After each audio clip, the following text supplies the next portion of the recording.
And it's time for the Easy Sports Talk Show.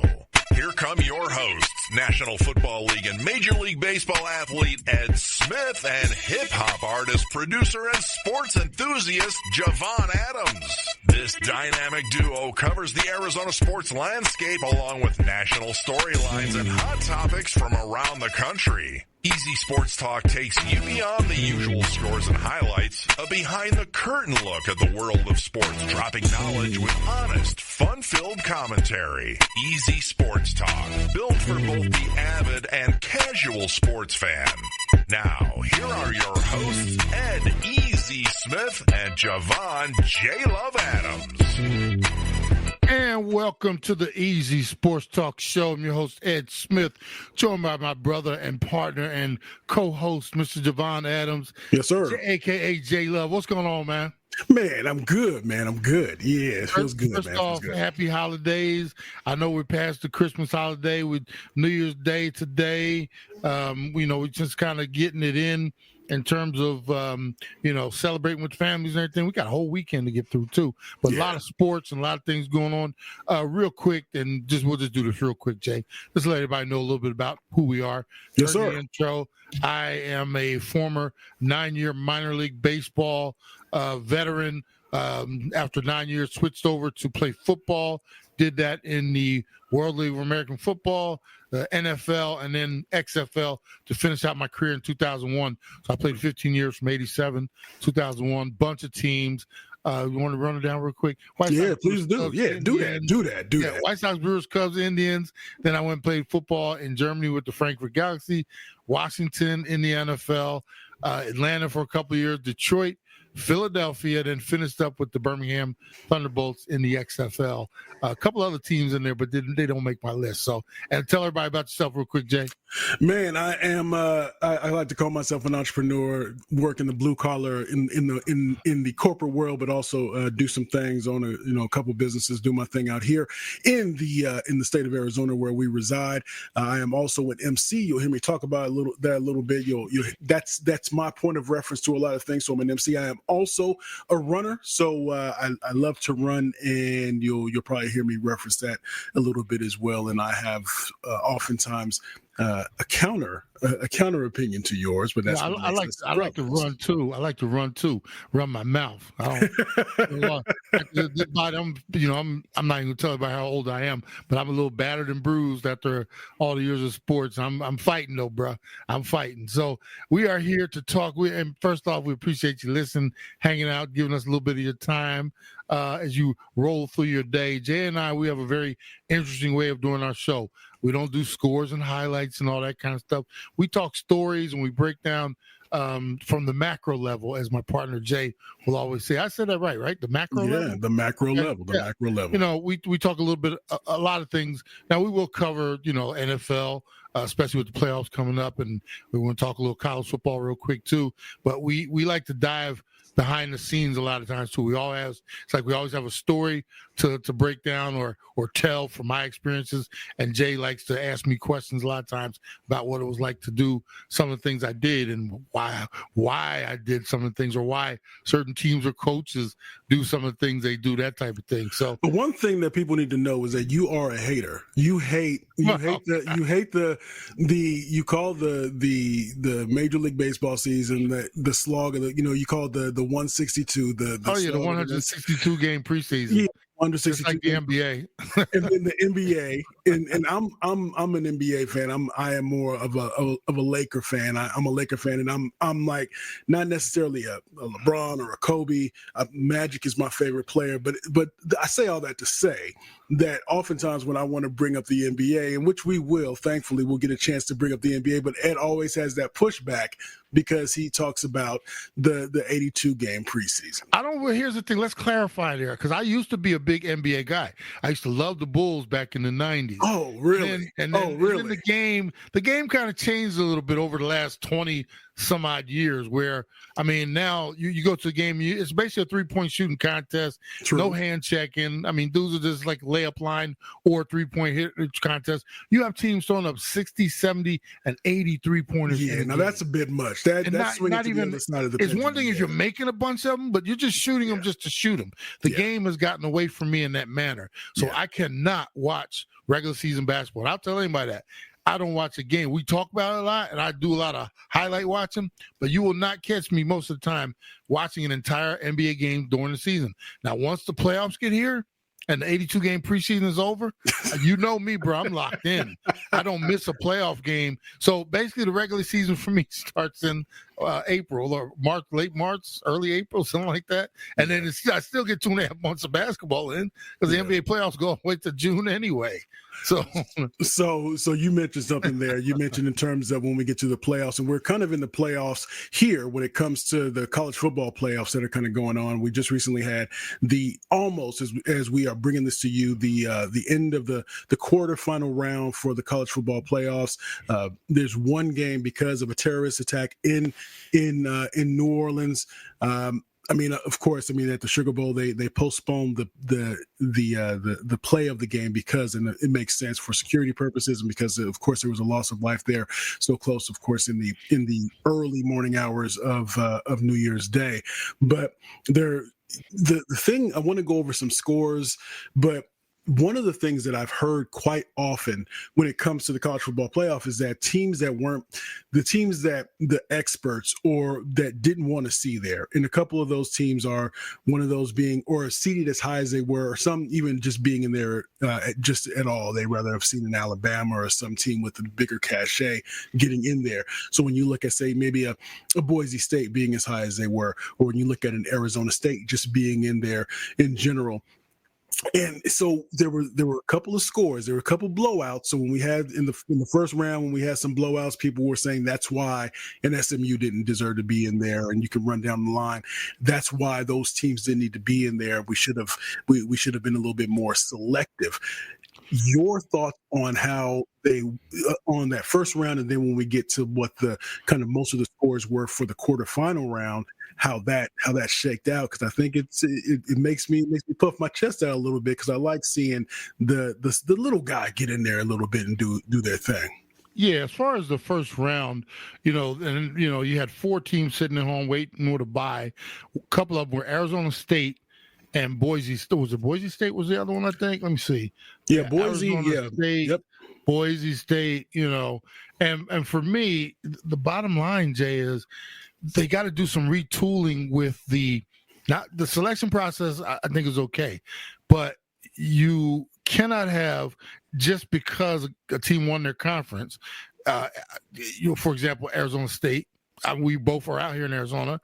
I did not think they were one of the top 4 schools in the country. They happen to be in a weak conference, the Big 12, which is a basketball conference more than anything. Mm-hmm. They won the conference, and that immediately gave them a bye and a first round to get to sit home. I don't think that should happen. I think you should get the 12 teams, top 4 teams ranked or however you select them. They should get the bye regardless of what conference they're in. If they won their conference championship, whatever, they should get the bye. Then everybody else should be seeded accordingly after that. Then you would have to, in my opinion, reseed, because you don't want to penalize higher seeds getting, having to play the lower seeds or whatever. There's just a lot of retooling that has to be done. With that being said, a couple of games, you have blowouts. So there's a couple. Arizona State shocked a lot of people hanging in there with Texas today. Look, I'm gonna say it like this, because I know folks maybe in Atlanta. It doesn't matter if you those who were in the areas where the Rose Bowl was played. Now that's a different thing.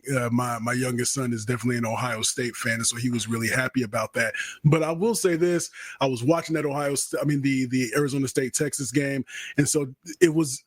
Arizona State, they that's one of those games where that as I say in air quotes, they should have won the game because there were some things that in the beginning that they weren't able to push through when Dillingham was going for it on fourth down, and they weren't able to get their dynamic running back Scatterboo to really hit the ground running until later on. And in that fourth quarter, when it looked like everything was over and thanks for coming, as we used to say back in the day, that's when Arizona State really woke up and they really made a game. And they lost, but that's one of those things where even in a loss, I think that they won the respect of maybe those college football naysayers. And now the key is, as with anything, is can you do it again? Even if you can't get back to having a bye, can you get back to the college football playoff? And those are all things that you can that in the aftermath of it. But when you look at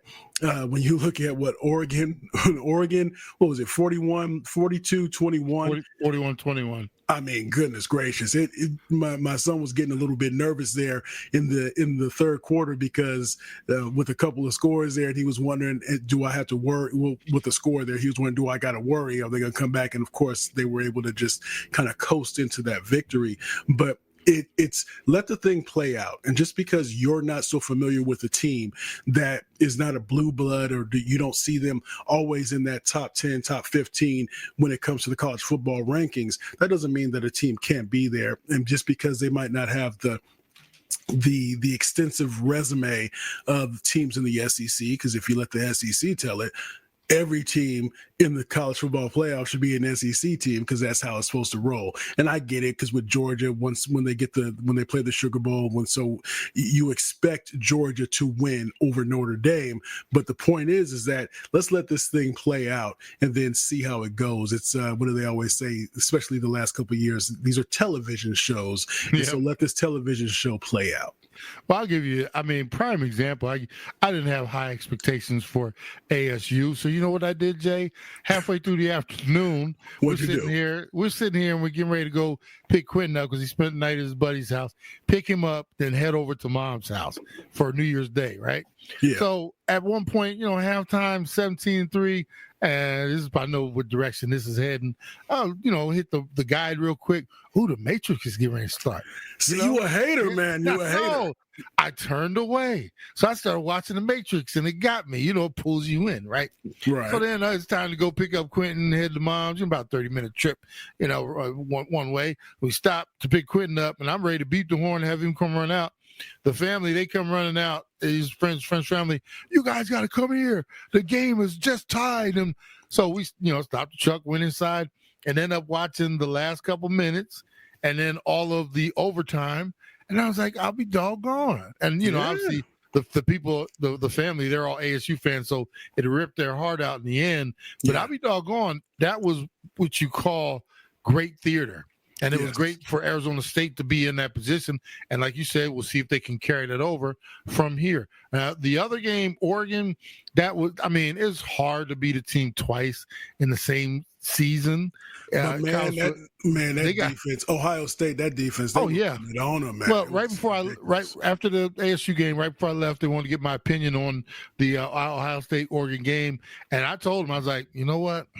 Oregon won the first one, and it's hard to beat another. It's a good team two times, and Ohio State's really playing well right now. I picked Ohio State. I didn't think it was going to be a boat race, though. Yeah, I didn't think they were going to blow them out. That was the number one team in the country, had not lost the game all year, and Michigan had their two blips on the screen. Obviously, one of them was Oregon. Then you lose against Michigan at the end of the season. You can't do that, but that just shows you how good and talented that team is, and I'm satisfied with where the playoffs is. Obviously the tragedy in New Orleans. We'll wait to see how that all plays out. Notre Dame and Georgia, they'll figure that out. But as far as the playoff in general, and first year through it, 12 teams, I like the way it's kind of worked itself out. And even in the NFL playoffs, you got to admit some of those wild card games, the matchups are bad. Somebody gets, just run out to the stadium, but we still watch it, and we'll do the same with these games too. And I think as they make changes, meaning You know, you don't get an automatic bid. Like even in the NCAA basketball, you know, you win your conference championship, you automatically get a bid. That doesn't mean you get a first round. You don't get a number one seed. Right. Yeah. You know, you get into the tournament and then you get seeded accordingly. I've seen teams win their conference championship and get seeded, you know, as high as 12, 13, and 14, you know, because it was a fluke that they won in the first place. So they have to make a change there. Yeah, I think they'll have to eventually start doing the reseeding, but I think it's a good debut for the college football playoffs so far, in my opinion. One thing that was interesting to me is when we're talking about all the NIL and all the movement, the portal and all the movement when it comes to college sports. It's not just college football, but it's just college sports in general. Yeah. But of course, football and then basketball are the ones that take the headlines. They put up a graphic during that Ohio State game where almost all of the defensive players on Ohio State are 4th or 5th year players, and that's and then of course now, and this is where I think hard to do. Yeah, and when because a lot of those transfers were in that portal open, and they went and grabbed some players, and they also mentioned the how much money Ohio State spent to put this team together. I'm a dude. I'm for capitalistic society. Get your money, do your thing. Players, I want them to be paid, but I think that the same way that you talked about tweaks when it comes to the way that the college football playoffs will be is the same way that, and I'm in favor of that, but I'm also in favor of it when it comes to the national football, when it comes to college, when it comes to the NIL and the movement, because I think that players should stay for at least 2 years. Unless your coach gets fired, then maybe you can have some movement, but at least 2 years, because otherwise you walking into it's like you're in a call center, like you're in a telemarketing call center or something, and you just don't know if you're gonna get fired every day that you walk in because the landscape is changing so much, and that's what a college football coach is, and that's why you have in college basketball you had Larinaga that he ended up quitting, and we know about Saban, and so some of these high profile coaches are coaches that seem to be lifers. Yeah, they say this is not what I signed up for. So that's just an interesting that's a part of the conversation now. Well, real quick, I know we're running up against it real quick here, but we talk about a tweak when it comes to the seeding and stuff like that. I think NIL and transfer portal need an overhaul. I don't think they need just a tweak. You have to put some strict guidelines in. Document this stuff, where the money's coming from, who's getting the money, promises made, et cetera, et cetera. Then you got to get these kids to commit, in my opinion, like you said, more than just a year. This is not a year-to-year thing. One, you are there still, in my opinion, to take advantage and get that free education. True. Every college kid should be, because it is worth some money. I don't care what you say, it's worth some money. You go to an Ohio State or Michigan, et cetera. You go to an Alabama, that's a lot of money that we can all be smarter, bro. And the college is, that's just the staple. You start there, and then you get, other degrees and stuff like that. But you got to start there. So, for me, this thing where it's, young guy goes, or young man or woman goes to school, doesn't like the fact that he didn't start in their freshman year or his or her amount of playing time, then all of a sudden they want to transfer. No, stick it out. You gotta. Back in the day, and we're not going to use that term. There was a time when, yeah, when it was all about overcoming obstacles or adversity and things like that are out there. So we'll see how it moves forward. But like I said, my word for that is overhaul, not tweak. So you want to roll into I want to get into the NFL, but we're going to do that after we're going to take just a quick break, and we'll be right back. Easy Sports Talk Show with Ed Smith and Javon Adams. Are you kidding? Hi, this is Ed Smith, host of the Easy Sports Talk Show. In addition to hosting the show, I'm also an inspirational and motivational speaker. Utilizing life experience in my 15-year professional sports career, I offer programs to a wide variety of audiences. Tips from the locker room to the boardroom and beyond. Whether you're a corporate executive, sports organization, or faith-based organization, Ed Smith Speaks can customize a team-building, motivational, and inspirational program to fill your needs. I'd love to come inspire and motivate your group to create lifelong shining moments. To learn more about booking me for your event, visit edsmithspeaks.com or contact me directly at info@edsmithspeaks.com. Hi, this is Ed Smith, host of the Easy Sports Talk Show. In addition to hosting... If you want to be a part of the Easy Sports Talk Show with Ed Smith and myself, my name is Javon Adams. You can call me Jay or J Love. Go to easysportstalk.com. That's easysportstalk.com. When you get to the site, you'll see a link there at the top that says "Become a Sponsor." Go ahead and check it out. Give us a call. You can also hit me up at javon.adams@gmail.com. javon.adams@gmail.com. Let us know. We would love to be able to help you to reach our audience and grow your brand. Additionally, as I mentioned before, I'm an MC. So check out my music. I am sure that you'll love it. You can find it all over the place. Just the newest project that I have is called MC Sessions. That's MC Sessions, Volume 1. So you can find it wherever you put J Love in. That's J-LUV. MC Sessions. That's the MC Sessions. You can also go to jlove.bandcamp.com and make sure you check it out. So let's get back to the show, easysportstalk.com. And welcome back to the Easy Sports Talk Show.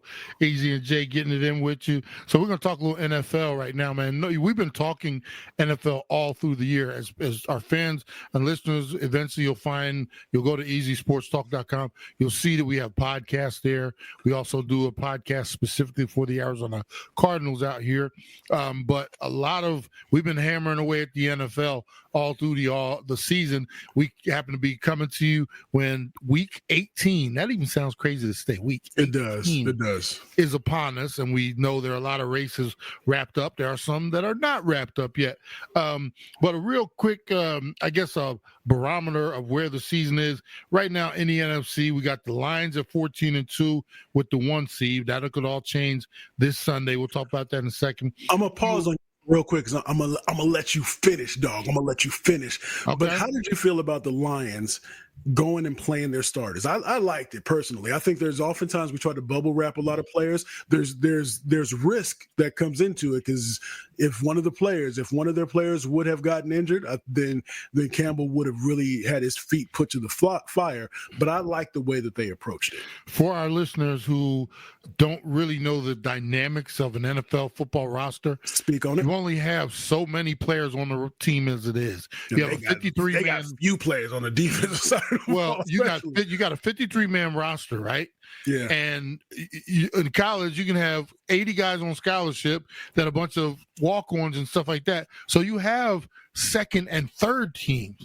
Yeah. In the NFL, you have 53-man roster. When you get to Sunday or whichever day you're getting ready to play, you actually have to declare 6 or 7 guys inactive.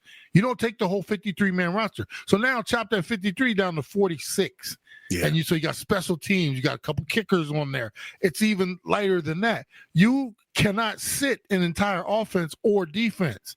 So the dilemma is, okay, well, I'm going to sit some guys, but I can't sit all of them. So I want you, and you in the back. We're not going to play you, but you 3 and you others right here. Yeah. Hey, you guys got to go strap it up. That is, you're talking about dissension in the ranks. What Campbell did, he basically said, we're paid to play football. We'll go out there and play football and win this game with the guys that got us here. If the good Lord wants to take somebody out, he doesn't have to get them on the football field. They can slip on some ice out in the parking lot. So I like the fact that he played everybody. And, imagine he didn't play everybody. They got beat. And now you got to re-rally the troops because now, obviously, this game is for all the marbles when they come back here or Minnesota comes into their place. But now you got to re-rally everybody because some guys had a week off, some didn't. These guys are hurting. This guy, for me, unless it's the last week of the season, because we do know there's some teams that have absolutely nothing to play for, they're going to sit their guys. Kansas City, for one. There's other teams. You got no way to move up. To move down, the game doesn't mean anything. It's week 17. Use it as a bye. Okay, that one right there was not a bye. That was, if we lose it, we still got to play next week for the title anyway. Let's stay in mode, and I'm glad he did that. So, yeah, I'll run it down real quick, and then we'll jump into some other things. Eagles 13-3. They got the 2 seed. 10-6 Rams in the 3, but there still could be some movement according to this last week. And then you got the Buccaneers sitting at the 4 seed right now. 9-7. Vikings are a 5 seed at 14-2, but they could change to a 1. They beat the Lions. Commanders and Packers round everything else at 6-7 in the hunt. Falcons, I'm not too sure how things going to work out for everybody in Atlanta this week. Over the AFC, you got the Chiefs at 1, Bills at 2. I think they're both locked in. Ravens at 3. They could actually win the NFC.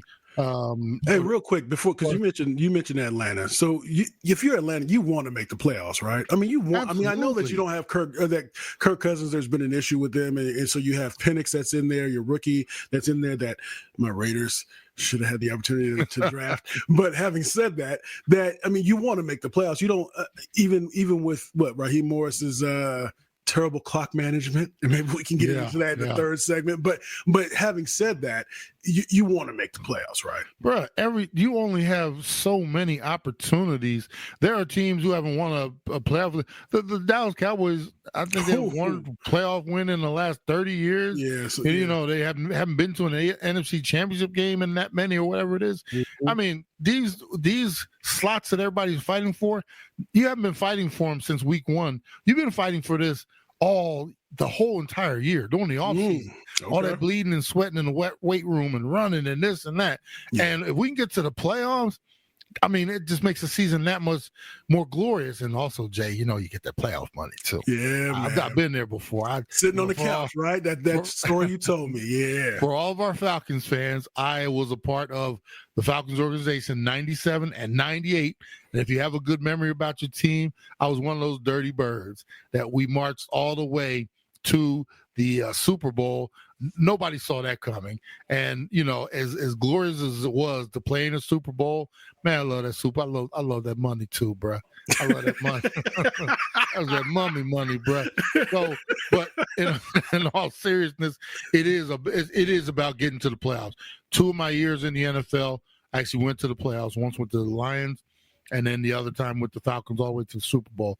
That's what you dream about. That's what you're fighting for. So the Falcons, the fact that they had that game in hand with some better clock management, could have been sitting in the catbird seat, but they lost to Washington. Now they have to hope that New Orleans can somehow muster up enough to beat Tampa in their home field. Otherwise, they're bounced from the playoffs, and that's going to be a long offseason, especially after all the things that they went through with the Cousins, free agency, and then you draft a Penix, and you sit him till week 14, 15, 16, whatever it was. And Kirk, you didn't do us funny favors either. So, but, I mean, that's where we sit right now. I think I've rounded out the AFC. Let me see. Texans, they're 4. Steelers at 5. Chargers at the 6th seed. Broncos at the 7th seed if they win. And you got Dolphins and Bengals lurking. And a lot of that is, I mean, this last week of the season, man, everybody's going to be – you try to pretend, Jay, but everybody who could be affected is going to be looking at the clock, looking at the scoreboard. I mean, it hurts your heart. Like, for instance – you're Atlanta, right? You're the Falcons, and you look up, and in the first quarter, New Orleans is already down 28-0, and it's just like, I mean, it's that you get a sick feeling in your stomach. And you and I talk about this all the time. People don't, when you're playing sports or doing anything in life for that matter, you have to remember what you do in the beginning counts just as much as what you do in the end of any project or something you were doing at work. And football, we always get to the end of the season as, man, it just came up short. And then you look, if you go back to the beginning of the year and you think about, golly, how did we lose that game? Or, or think about the Cincinnati Bengals. Yeah. I mean, they're 8-8, could end up 9-8 and not getting the playoffs. And Jay, they lost in week 1 to the New England Patriots. I mean, think about how long ago that was. But those are the ones you look back on. It's like, man, and they happen all through the year. All these different teams, Ravens lose to the Raiders. I'm sorry, Jay, I didn't mean to do that. But I mean, that's where we're sitting right now. Last week of the season is going to be bang up. I can't wait till we're on next week to talk about how it all falls out. Real quick for you, anything from the season stand out? I call it the good, the bad, the ugly. Any team or anything that you're like, man, that was either really good or, man, that was horrible. I'm gonna let you throw some of those at me. But one of the things that I wanted to mention to you is real quick, there's all this talk about the MVP because you mentioned the Cincinnati Bengals, and lately, the last week or so, there's been a lot of talk about Joe Burrow. That if I heard an argument, I think it was on Sirius that mentioned that if this was baseball, if you're one of the best players on a terrible team, you could still win the MVP.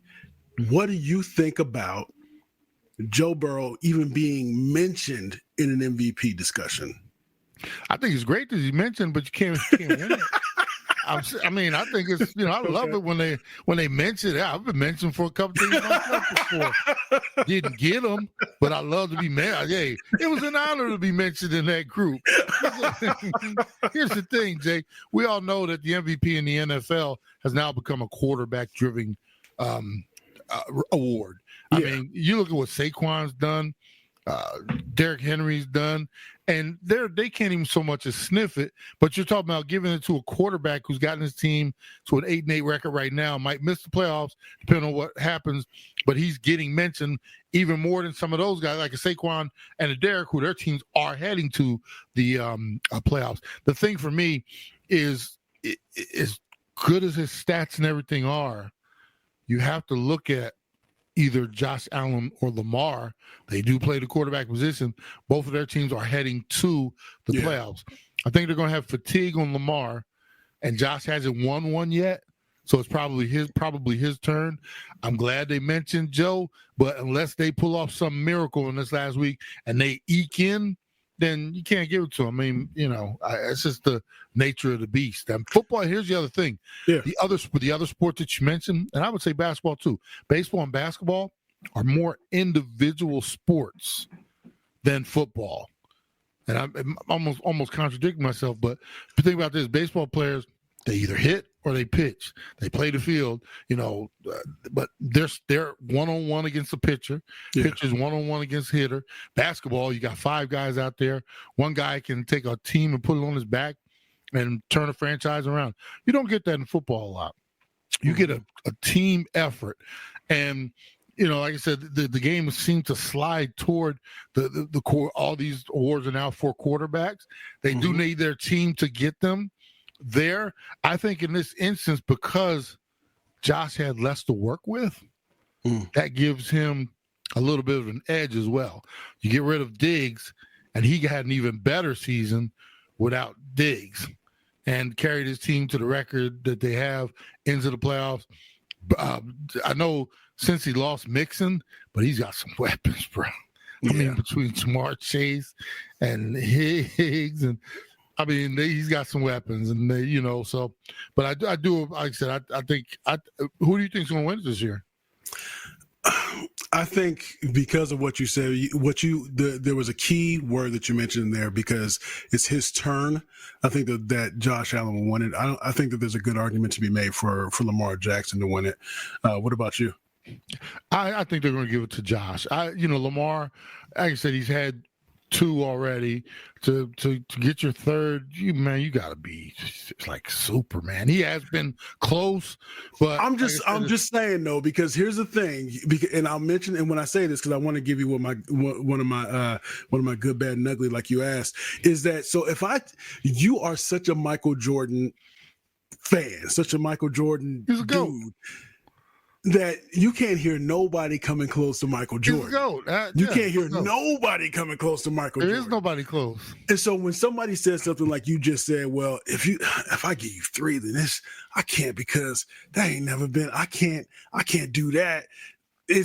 As you told me one time, on our show locally here in Phoenix, when we were talking about the Arizona Cardinals and whether or not that they could fire Cliff Kingsbury and get all that stuff because the Titans had just let go of their coach, or their GM and their coach, and you said, yes, you can.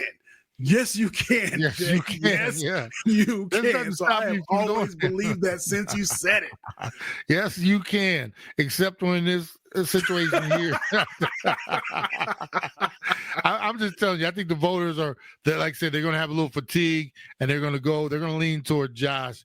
Especially they locked up the 2 seed as well. In a very bad division. Oh my God, that was bad. Real quick. I'll give you one of my surprises of the season. Okay. It's a threesome, actually. How bad the Jets, the Giants, and the Cowboys were. Those big city franchises. Yeah. And all you hear all offseason, if you watch ESPN, I get so sick of them talking about Rodgers and the Jets. And the Cowboys have to be in every single conversation. And, Jerry, we're all in. But you don't sign anybody, you don't do anything, and you stumble to this record. You give Dak all this money. The Jets are disgraced. The Giants are disgraced. I am so tired of hearing about those teams and watching that type of results that it just, but once again, we get to the end of the season, and, bruh, as soon as the offseason starts, you know exactly where we're going. How can the Cowboys rebuild, and are they going to re-sign Rodgers in New York, and what are the Giants going to do? Let's talk about something else. Let's make a concerted effort to talk about something other than those three janky teams, okay? You said janky. Look, I hear what you're saying when it comes to those teams, but I've mentioned this many times over the years that we've been working together, is that the quote that I heard from Jerry Jones years ago is that I don't care if you love my team or you hate my team. I just don't want you to be indifferent about my team. And that's so that's why you hear about these teams off, because apathy is death to a team or to an owner of a franchise, because that means that if my team is is playing, you're not so moved or inclined to turn the channel to check them out, to maybe put a couple dollars on them, or to even feel one way or the other about them. So when it comes to the Cowboys, here's the thing. I get that the Cowboys haven't won in so long, but one of the things that gets me is that McCarthy, if you look at his record since he's been there, he hasn't been terrible. He hasn't gotten them over the hump. But I don't think that the conversation should always be this year. Yeah, it's been a bad year. He's had a lot of injury, but then the argument is always everybody's dealing with injury. And you look at how the Lions are dealing with injury, and they're continuing to win. But I don't think that the talk should always be about getting him out the door, because then that just moves the needle when we get back to the lack of apathy that people love or hate. But with Aaron Rodgers, you knew what you was getting when you signed that, man. You knew what you was getting. You knew if I buy an Outkast album, if they ever come out with another project, which they never will again, I know what I'm getting. I'm getting something that's going to be funky, but it's going to be different than what the last one was and the one before that. I know what I'm getting. And so if this is not a surprise, and I know that Javon Adams is thinking, why didn't I just stay in Las Vegas? Why did I bounce? Why did I listen to this dude that I used to work with tell me to put in my 2-week notice so I could go to his company? And I went to his company, and they don't even give us free coffee over here. I gotta buy from some coffee chain on my way in, and they don't even give us free snacks. And that's what it was like. So before we get out of this segment, I wanted to throw something quick to you. One of the things that is with me, this is the Caleb Williams experiment. Is the same way that we have Marvin Harrison Jr. out here in Arizona. Yeah, he's shown some signs of being shown some flashes, but there's also been some concern. I think the concern for Caleb Williams is that in those moments of high pressure, is he preparing himself in such a way? Discipline. Yeah, is he preparing himself in such a way to be able to handle those high pressure moments? Whereas if his coach, which is maybe this is a trend this season, lack of clock management, you know what you need to do because you have prepared and you've done, and so that you can make those tough decisions, and just being able to handle some of those when you're in a fast paced environment, as people say when they're putting stuff on their resume. For anybody watching him, real quick, Jay, for anybody watching him, if you notice, he does not throw to a receiver unless they're wide open. In the NFL, you're open. You can throw somebody open, or you're open if a guy is draped all over you, but there's a small window. He's holding onto the ball, not trusting himself. We're watching some of these quarterbacks throw the ball 20 yards down the field, and the receiver's not even a 2 steps away from coming out of the break. I've seen balls to the other side of the sideline, and the guy's still giving his juke move to get ready to come out of the break. That's anticipation. That's thrown to a spot. He has not been able to do that to this point. and he's holding on to the ball, very undisciplined, takes too many sacks, and I don't like his body language as well on the bench. I know he's trying to say a lot of the right things, but body language, the cameras are always watching you. I see a lot of head down, disgusting looks and stuff like that. And it was a rough year for him, to be honest, especially when you look at some of the other quarterbacks, what they did, Jaden Daniels over, and even Bo Nix. And I mean, some of these young quarterbacks are getting it in, and he might, be coming in a distant third, fourth, or fifth, by the time it's all said and done. So, yeah. So we got one more segment left. We're gonna get back to it. And then we're gonna keep the conversation going, as I like to say. We're gonna keep the party going with a little bit more NFL discussion, because Ed want to throw some other stuff at me, and he probably want to tell me I'm wrong about some things, because that's what he likes to do. This is the Easy Sports Talk Show. To create lifelong shining moments. To learn more about booking me for your event, visit edsmithspeaks.com or contact me directly at info@edsmithspeaks.com. Hi, this is Ed Smith, host of the Easy Sports Talk Show. In addition to hosting the show, I'm also an inspirational and motivational speaker. Utilizing life experience in my 15-year professional sports career, I offer programs to a wide variety of audiences. Tips from the locker room to the boardroom and beyond. Whether you're a corporate executive, sports organization, or faith-based organization, Ed Smith Speaks can customize a team-building, motivational, and inspirational program to fill your needs. I'd love to come inspire and motivate your group to create lifelong shining moments. To learn more about booking me for your event, visit edsmithspeaks.com or contact me directly at info@edsmithspeaks.com. Hi, this is Ed Smith. Well, here at Easy Sports Talk Show, if you want to be involved with what we do, as we like to share the word of sports and our enthusiasm and our excitement when it comes to that, make sure you hit us up if you want to jump on board and become a sponsor to reach and connect with our audience. Go to easysportstalk.com. That's easysportstalk.com. When you get to the page, you'll not only see, when you get to the site, I should say, you'll not only see the different podcasts that we do during the week, but you'll also be able to see Become a Sponsor. Go ahead and click on that. If you have any questions, feel free to reach out either through the site, or you can just email me, javon.adams@gmail.com. That's JAVON.ADAMS@gmail.com.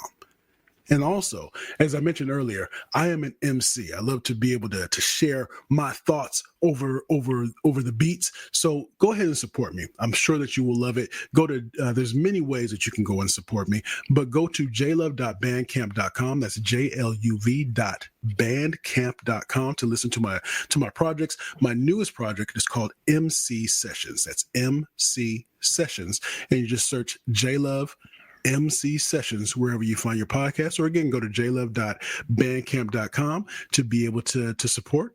And now back to the show.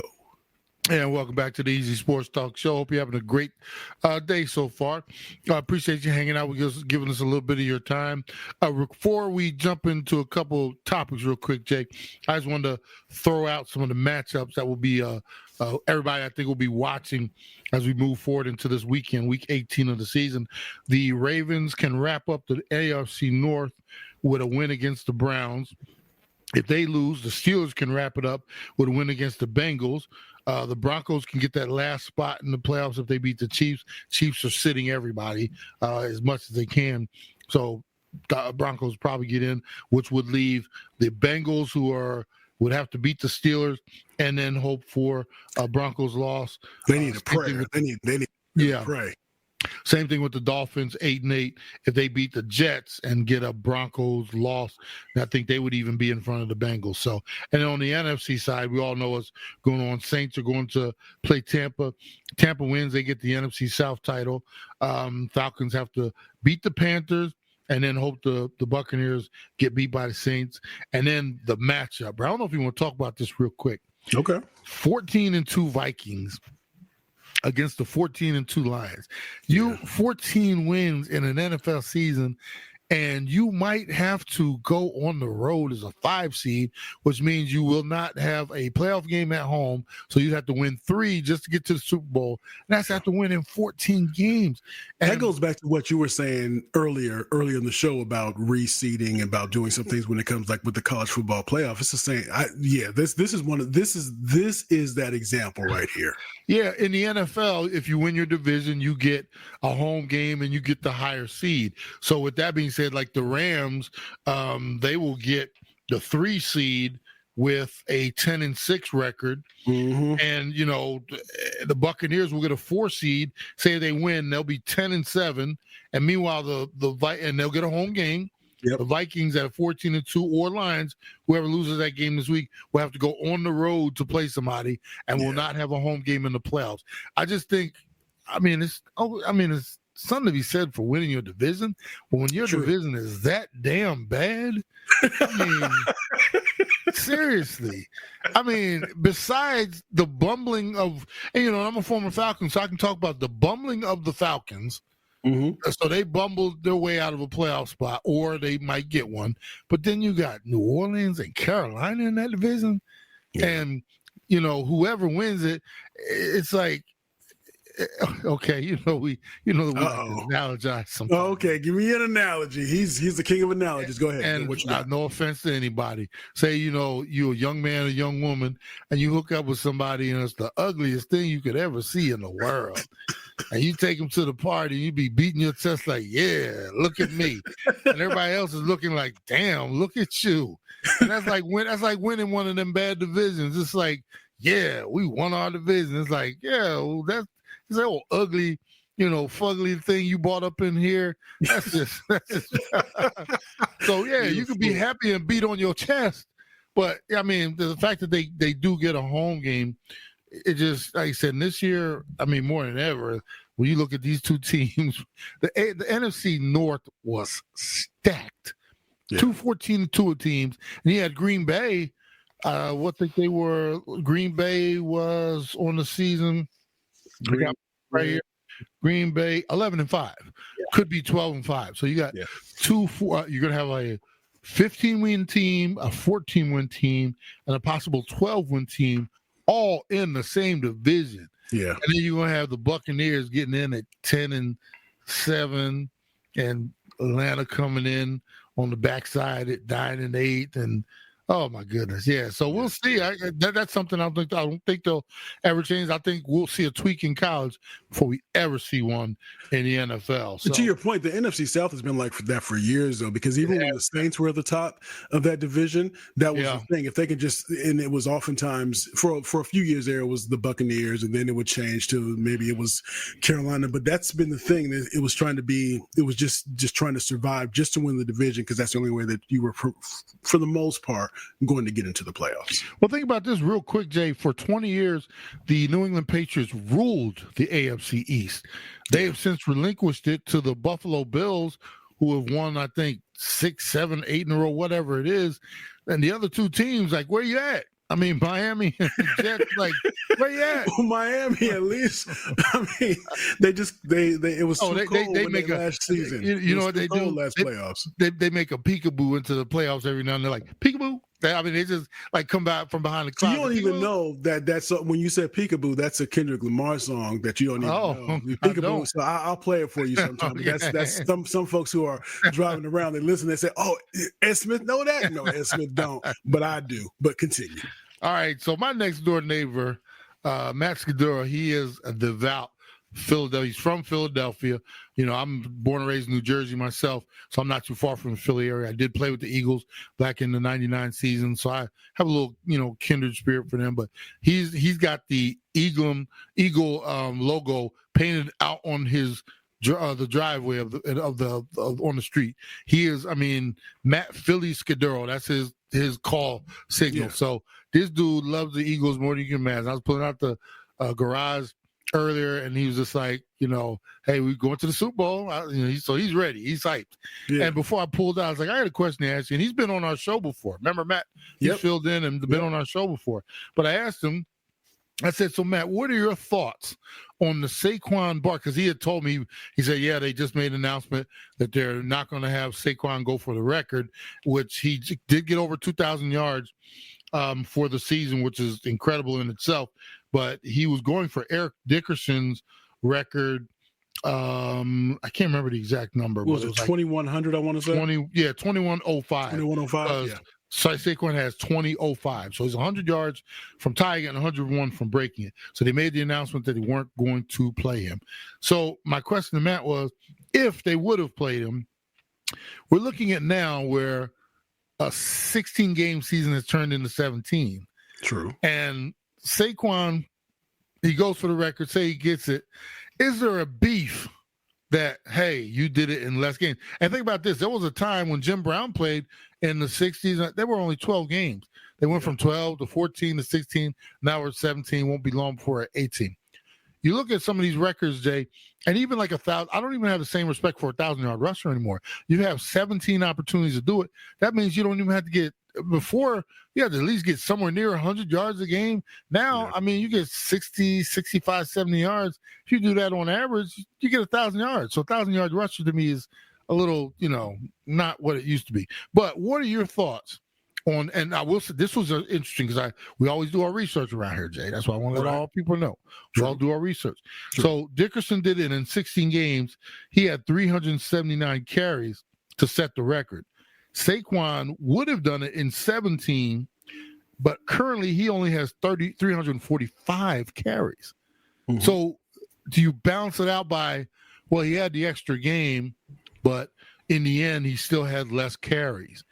I don't know where to go on that one. For me, I'll tell you real quick. For me, I think an asterisk has to be put next to it because an extra game is an extra game.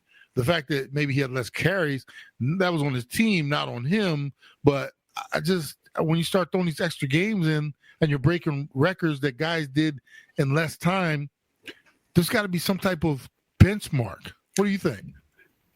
If he can get, your point is valid there when you talk about when all my points are valid. What you talking about? Yeah, okay, yeah, I got you. But I think there's something to be. Let's say he gets it in 20 more carries, 15, 20 more carries, and he breaks that. Then I mean, and if it's in fewer carries, yes, it's more games, but it's fewer carries. So there's something to be said. I think the accomplishment is the accomplishment because the body's still going to feel it. No matter what, whether it's 16 games or whether it's 17 games, his body's going to feel all 2,000 plus of those yards. But I do think that you do have to put that in some type of perspective because not all records are created equal. I'm a guy that oftentimes, I push back when it comes to a lot of that stuff, but I think that there is validity to this where it's an additional game, so therefore you had more time.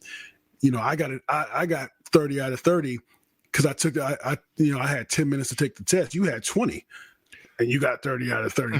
That's not the same. You could go over and go over. It's just a little bit different. So I think that there is some validity to that. Do you think Barkley wanted to go for the record? I think he did. I think he's the type of dude that it's not about him. It's about the team. And they probably sat down and talked about it. And he was in a group. Once they said, hey, we'd like you to sit and take that rest. For me, that's more of a compliment to him that the team, hey, we want you healthy. We need you healthy to sit him down. True. I think that's a good thing, although he probably did want to go get that record. That would be it, and it's not 100 points, but hopefully I'll make the Chris Rock circle complete the analogy or the example here. That would be like Kobe saying, you know what? I know I probably could have scored 82, but 81. But I'm cool with 60. It's cool. Don't worry about it. I'm gonna just save my body. So sometimes you do have to be a little bit selfish because how many more times will you have the opportunity to be in this position? How many more times, especially from a football player perspective, how many more times will you be there to get 2,000 plus yards, to be able to reach a record, even if there's an asterisk by it because you had an additional week? So I think there are times when it's okay to be selfish, because we know that the organization, when it's time for them to move on and go to another running back that they feel that's a little bit faster or maybe has a better squat than you, they'll do it in a heartbeat. So I think that sometimes it's okay to be selfish. And bruh, they're playing the Giants in the last game. I would have wanted to go back. Yes, that's the big ass. That's the double asterisk. You know, sometimes you see that double asterisk. Oh my God. Or the when you're looking at the standings and you see the Y, and the Y means that you got the conference or whatever it is. That's the Y plus the asterisk. He already did that. He already did that spin backwards jump on them earlier in the season. You know, he wanted to put it. So they would have had to sit across from him as they put him on his shoulders and, you know, basically walked him off the field after running for 2,100 plus yards. And that's like getting dumped by the girl or guy. And you know, you're down in the dumps initially, but then you hook up, you find somebody who's 10 times better than that heifer or that dude, right? And you want to go back to the party. And you can't get back. You're to the prom or whatever, but you can't make it back to the dance. You want to go show her off like you can't imagine. Her or him, I should say. But yeah, so so that's what we do here. This is the Easy Sports Talk Show. That's Ed Smith. I'm Javon Adams. We do this in this time slot every week. So make sure you tell a friend about where we go, and go to easysportstalk.com, easysportstalk.com. And it's like we always say around this time, you can